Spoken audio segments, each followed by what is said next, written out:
A 15-year-old boy leaves home, believing he's going to have a conversation. Not a confrontation, not a fight, just a conversation.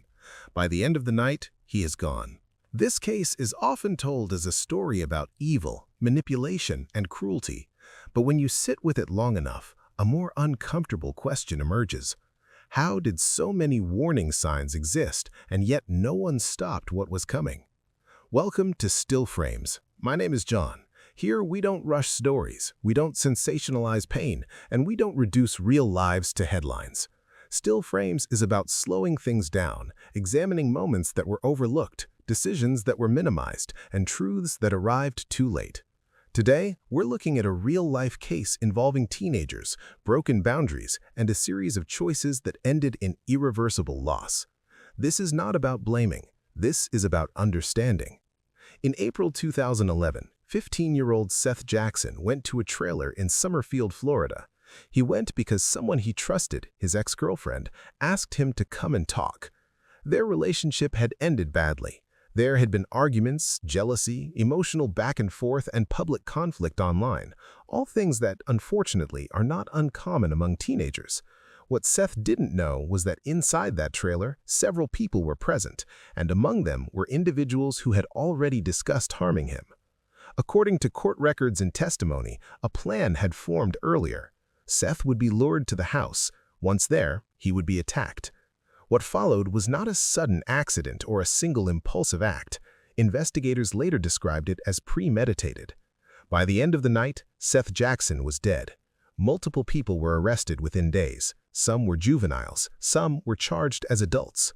One was sentenced to death, others received life sentences.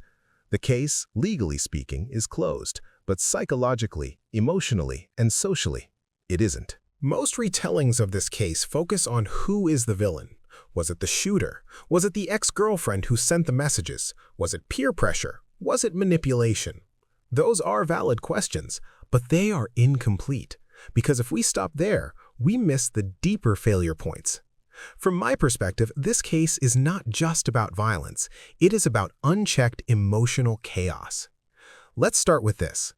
Teenagers are not miniature adults. They experience emotions intensely but lack fully developed judgment, impulse control, and foresight. That doesn't remove responsibility, but it changes how danger develops. In this case, there were multiple overlapping risk factors: volatile relationships, substance use, obsession and jealousy, social media escalation, poor adult supervision, group dynamics reinforcing extreme ideas. None of these alone cause tragedy, but combined, they create a volatile environment. What stands out to me is how normalized dysfunction became. Threats were spoken about casually. Extreme statements were laughed off. People assumed they're just talking, and that assumption cost a life. One of the most difficult parts of this case is the issue of trust. Seth didn't walk into a random place. He went because someone he cared about told him it was safe. Text messages later revealed reassurance, promises that nothing bad would happen. This matters because it highlights a psychological truth we often ignore. Most victims of serious harm are not overpowered by strangers. They are betrayed by familiarity. Trust lowers defenses. Trust silences instinct, and in this case, trust was used as a tool. Now, here's where Still Frames slows down. Was the person who sent those messages the only decision maker that night? No. But without those messages, Seth would not have been there. That doesn't mean one person carries all responsibility. It means actions ripple, and some actions carry disproportionate consequences. Another key element here is group psychology. Once multiple people agree to an extreme idea, responsibility diffuses. No one feels fully accountable. Everyone feels partially carried by the group. This is how things escalate without a single point of no return moment. Someone suggests harm. Another doesn't object strongly. Someone else jokes about it. Another person stays silent.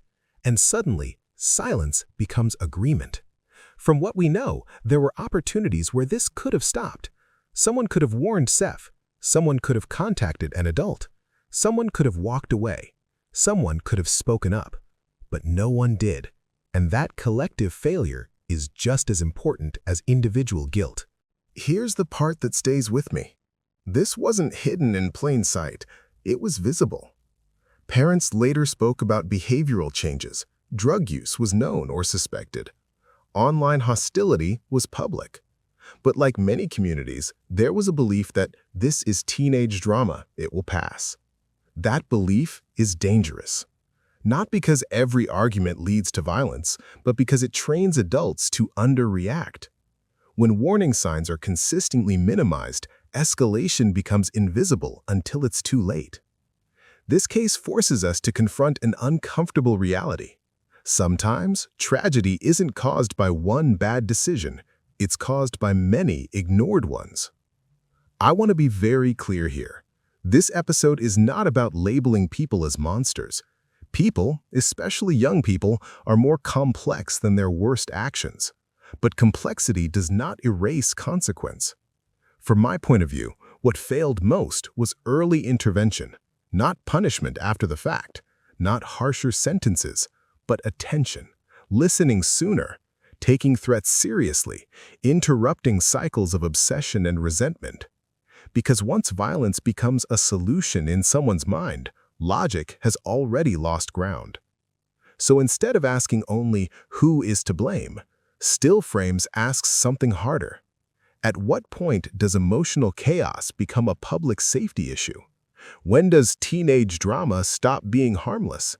And how many tragedies begin not with hatred, but with silence, avoidance, and disbelief? This case is closed in court, but the lesson is ongoing. Still Frames exists to sit with stories like this, not to exploit them, not to simplify them, but to understand how ordinary decisions can quietly stack toward irreversible outcomes. Thank you for listening. If this episode made you pause, reflect, or reconsider something you've seen before, then Still Frames has done its job.